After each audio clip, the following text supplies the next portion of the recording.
Дорогие друзья, посмотрите, какая сегодня метель, пурга. Давайте вот сейчас открою дверь. Посмотрите. Вот видите, может, нет? Вообще. Вот она. Пурга. И, дорогие друзья, все в руках Господа.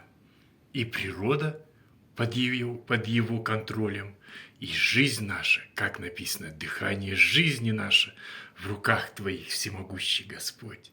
Слава Тебе великому за то, что Ты очень велик. Аминь. Благословения вам, дорогие друзья.